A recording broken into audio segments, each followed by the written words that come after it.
서울과 수도권의 생활 밀착형 오늘의 이슈를 알아보는 뉴스 따라잡기 시간입니다. 수도권에서 일어나는 각종 뉴스들을 심층적으로 정리해 보도록 하겠습니다. 시사평론가 최호환 씨와 함께하겠습니다. 안녕하세요. 네, 안녕하십니까. 네.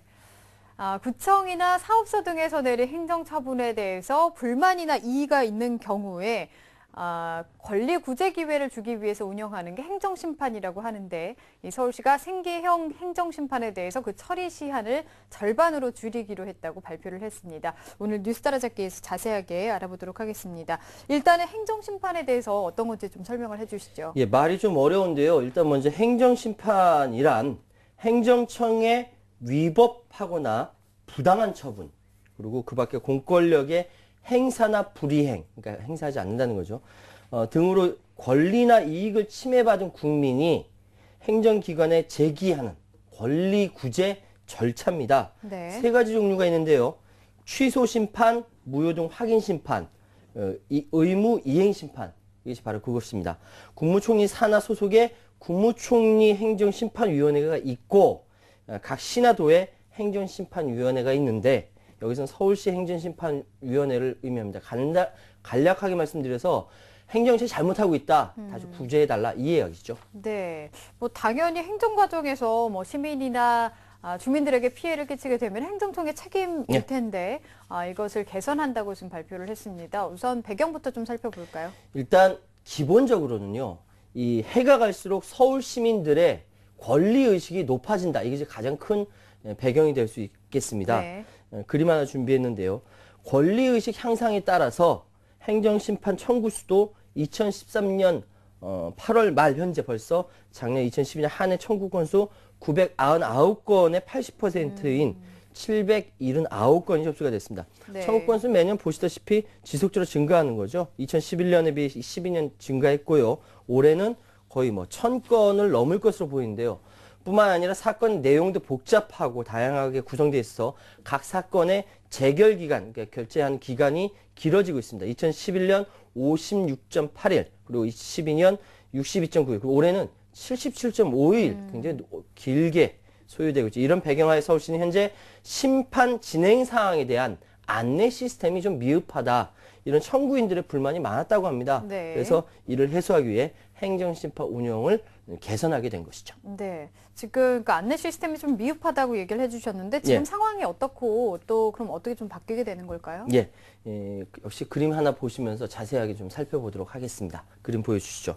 간단하게 말씀드려서 현재는 3단계 시스템, 알림 시스템입니다. 접수 직후에 접수됐습니다는 통보 내용, 그리고 심리 일주일 전에 심리 기일을 알리는 통보 내용, 그리고 재결 후 결과에 대한 통보 내용, 모두 3단계로 구성되어 있는데요. 네. 너무 간략하다 보니까 어느 정도 진행되어 있는지 궁금하겠죠. 그래서 이렇게 안내하는 시스템을 모두 오른쪽에 보시는 바와 같이 7단계로 늘려서 상세하게 알려준다는 것이죠.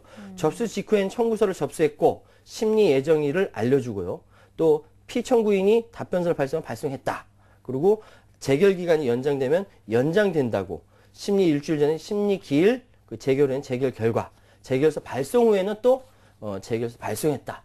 굉장히 상세하게 그때그때 알려주고 있는 거죠. 네. 이런 알림 서비스는요, 그러니까 서울시 법무행정 서비스 내에 인터넷 홈페이지예요. 여기에 행정심판 코너 보면 나의 사건 검색이라고 있습니다. 이걸 이용하시면 되고요. 나의 사건 검색에는 일목요연하게 이렇게 7가지 단계에 대해서 설명합니다. 그러니까 내가 청구한 행정심판이 어떻게 진행되는지 전 과정을 이렇게 알 수 있게 된 거죠. 아울러 이제 그 개선 후에는 이렇게 온라인을 통해서만 볼 수 있을 뿐만 아니라 7단계의 진행사항 정보를 청구인의 휴대전화 문자 메시지 이걸 통해 가지고 자동 전송해서 시민들의 편의를 높일 계획이다라고 밝혔습니다. 네, 조금 구체적으로 바뀐 것 같은데요. 예. 또 중요한 것 중에 하나가 이 생계형 행정심판에 대해서는 그 절차를 확 줄인다고 발표를 했습니다. 어떤 의미라고 볼 수 이게 있을까요? 제일 중요하죠. 일반 음식점이나 노래방에 대한 영업정지 처분. 완전히 그 업주들에 대해서는 생계가 달리는 겁니다. 네. 또 운수 과징금, 억울하게 과징금을 받게 됐다. 이렇게 서민 생활에 직결되는 생계형 행정심판 청구 사건 당사자들의 답변서가 제출이 종결된 즉시 행정심판위원회에 우선 상정하는 그러니까 별도의 배려를 통해서 재결 기간을 40일 이내로 단축, 그러니까 최대 절반까지 획기적으로 줄인다는 것입니다. 네. 그러니까 사실 기존에는 사건 종류를 구분하지 않고 청구서가 이렇게 접수 순서에 따라서 하나하나 이렇게 위원회에 상정해서 심리했고 또 심리 기간은 행정심판법의 규정에 따라서 접수 후 60일 이내 또 내용이 좀 복잡하다라고 하면 90일 이내로 그냥 운영을 해왔죠. 네. 이거를 줄인다는 겁니다. 그림 하나 준비했는데요. 심리가 완결된 행정심판 사건 중 생계형 행정심판의 청구 사건 현황 나타낸 것입니다. 그러니까 이만큼 보시다시피 2011년과 12년 그리고 올해 상반기까지 일반 음식점 그리고 노래방 영업정지 운수가진금 처분이죠. 이렇게 많이 네. 행정심판 그러니까 그 처분이 됐다라는 거죠. 이거를 빨리 극복한다는 겁니다. 올해 2013년 들어도 영업정지라든지 과징금이나 이런 거 굉장히 많습니다. 그동안 오랜 시간이 걸렸는데 이러한 행정심판이 절반을 확 준다. 획기적인 건 사실입니다. 네. 그 당사자분들 입장에서는 굉장히 반가워하실 그렇죠. 것 같은데요. 이런 그 기간이 줄어든다는 거 어떤 기대 효과를 좀 볼 수 있을까요? 예, 사실 그동안 행정심판을 청구한 사람들 입장에서는 자신이 행정심판 청구했는데 이것이 어느 정도 진행되는지 굉장히 궁금하거든요. 네. 근데 이번 행정심판 개선을 통해서 행정심판 진행 과정, 전 과정에 대해서 정보를 실시간으로 제공받을 수 있고요. 또 특히 생계형 행정심판 청구는 재결 기간을 좀 단축해서 청구인들의 불편사항을 상당 부분 해소하게 되었다라고 평가할 수 있습니다. 사실 행정혁신이라는 것이 별다른 게 아닙니다. 이렇게 시민들의 불편을 배려하는 것에서 바로 행정혁신은 출발하는 것이다. 이렇게 말씀드리겠습니다. 네, 맞습니다. 이런 행정혁신, 이 행정심판 외에도 다른 부문으로 계속 확대돼서 진행됐으면 좋겠습니다. 다음 소식 전해드리겠습니다. 서울시의 일부 자치구에서 무상보육 전면 시행 후에도 직원 보육료를 이름만 바꿔서 계속 지원한 것으로 드러났다고 합니다. 국민분들 입장에서 굉장히 화가 날 것 같은데요. 구체적인 내용을 좀 볼까요? 예, 지난 5월부터 서울시는 무상보육 예산이 당장 9월부터 고갈된다. 그래서 이제 영유아 보육법 개정안 처리, 재정 지원 뭐 촉구해 왔는데요. 우리 뉴스다라지께서 굉장히 많이 알려드렸었죠. 네네. 그런데 이것은 이제 지원 대상이 늘어나는데 경기 침체로 세수가 줄면서 어느 정도 예견된 사태인데 8월부터는 양육수당 지급 중단된다라는 이야기까지 나왔었어요. 그런데 몇몇 서울시의 자치구는 이 이야기가 무풍지대였다라는 것이죠. 그러니까 네. 이미 지난해 직원 자녀 보육비 몫으로 편성된 예산이 있었기 때문인데 올 3월 이후에도 이 수당이 다양한 이름으로 이제 그 구청 직원들한테 지급이 된 겁니다. 네네. 그러니까 콘도 회원권을 추가로 구매하거나 직원 연수 등에 쓴 자치구가 합하면 25개 자치구 중 절반에 가까운 11곳에 이르는 것으로 확인됐습니다. 네. 변형 집행된 것이죠. 이 규모가 28억 9천만 원입니다. 예, 무상보육 전면 시행 전인 1, 2월에 지급된 보육료는 빼고 쓴 것만 계산해도 한 20억은 되는 것이죠. 꽤 많은 자치구, 그러니까 11개 구에서 그랬다는 게 좀 놀랍습니다. 예. 네. 어차피 좀 잡힌 예산이니까 우선 쓰고 보자 이런 생각을 했던 것으로 보이는데 예산을 활용했다면 그럼 어떻게 그걸 돌려 썼을 수 있을까요? 이게 여러 가지 방법을 통해서 돌렸었어요. 그러니까 예를 들어 성북구는 직원 한 명당 월 10만 원씩 가족사랑 나눔비라는 명목이요. 그리고 강북구는 재능개발비, 노원구는 문화교육비, 도봉구는 자녀인성 교육비, 마포구는 콘도 회원권 구매, 구로구는 직원 워크숍 비용, 영등포구는 또 복지 포인트를 전환하는데, 강동구는 시간 외 수당을 늘리는데 사용을 했습니다. 구청 관계자들은 보육료 예산도 직원 복지를 목적으로 편성됐기 때문에 비슷한 용도로 사용하면 정서적으로는 몰라도 지방자치의 그 근간이 되는 지방공무원 법상으로는 문제가 없다라고 사실 그 이야기하고 있고 내년부터는 네. 이 해당 예산이 평생 편성되지 않을 것이다. 네네. 이렇게 얘기를 하고 있거든요. 하지만 언제 이 보육 예산이 끊길까 노심초사하고 있는 우리 이제 시민들은 비록 올해 한 번뿐이지만 네. 수십억 원의 예산이 공무원 복지만을 위해서 사용됐다라는데 시선이 고울 수가 없겠죠. 자체 재원이 부족해서 국민들을 위한 인프라 확충도 못하는 판에 사용 목적이 없어진 예산을 바로 없애지 않고 이것을 직원들이 나눠 가졌다. 이 부분은 국민 정서에도 받아들이기가 굉장히 어려울 것 같습니다. 네. 뭐 이런 일이 벌어지지 않도록 좀 원천 봉쇄하고 감시하는 제도적 장치가 좀 필요하지 않을까 싶은데요. 예, 구청들이 이 소규모 예산을 전용하면요, 크지가 않기 때문에 감시하기가 어려운 형편입니다. 그러니까 예를 들어서 해당 예산을 후생 복지 예산으로 서대문구가 돌려 썼는데요. 서대문구 구의에서 이걸 지적을 했거든요. 그러니까 서대문구청에서 답변이 뭐냐면 비교적 소액이고 중요성이 적은 경비를 대상으로 세부 사업을 변경했음을 감안해달라. 읍소한 거죠.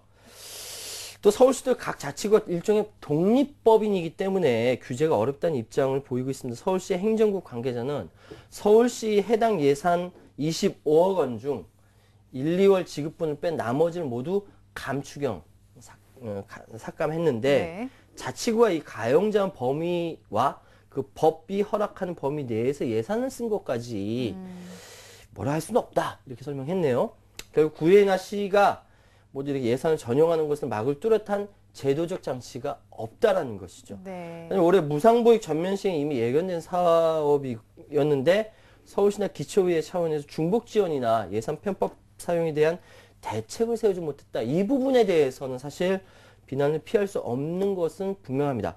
서울시 행정자치위원장도 이 자치권을 인정하되 편법이라도 시민이 인정하기 어려운 성과까지 이렇게 부당성이 확인되면 시가 감사관실을 통해서 책임을 가려야 한다. 그리고 당초 정책 목표를 벗어난 예산 집행을 감시하는 또 다른 법이나 조례가 필요하지 않느냐 이렇게 주장을 하고 있죠. 네.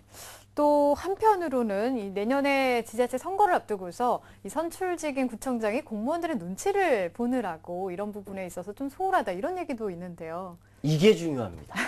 많은 사람들이 이거에 굉장히 신경을 쓰고 있는데 실제로 일각에서는 선출직 구청장이 공무원 눈치 보느라고 직원 후생비 못 없앤다 라는 이야기가 많이 떠들고 있습니다. 그리고 실제 올해 4월에 열린 서울시 구청장 협의회에서 구청장들의 이중지급 문제를 알고 있었습니다. 모르는 게 아니었어요. 네. 하지만 결국 직원복지에 사용한 곳이 많았다고 하는데 그래서 많은 사람들이 내년 지방선거 앞두고 공무원 표심관리 차원에서라도 이전까지 주던 것을 갑자기 없앨 수는 없었다라고 관계자가 이야기를 하기도 하고요.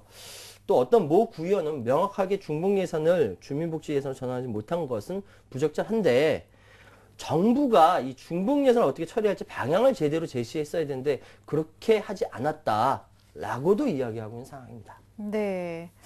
뭐 어쨌든 중복 지원이니까 국민들 입장에서는 결코 고울 리는 없는 상황이라고 예. 보여지고요. 네. 예, 자치구의 예산 전용 문제 어떻게 봐야 될까요? 사실 대한민국 공무원들의 봉급이 사실 박봉입니다.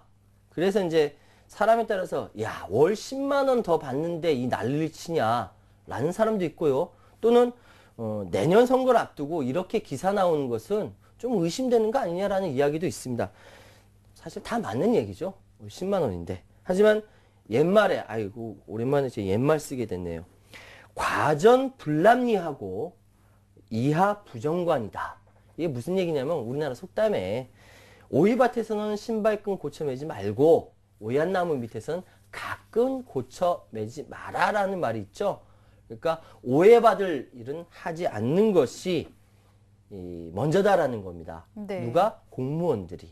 국가의 녹을 먹는 사람들이 월 10만 원이 아니라 10원이라도 국민의 세금으로 조성된 것이라면 그것은 정도에 맞게 써야 하는 것이 정도입니다. 네. 이것이 국민의 세금, 녹봉으로 먹고 사는 공무원들의 자세라고 저는 말씀드리겠습니다. 네. 법적으로는 문제가 없다고 했지만 윤리적으로는 조금 찔리지 않았을까라는 생각이 좀 들긴 예. 합니다.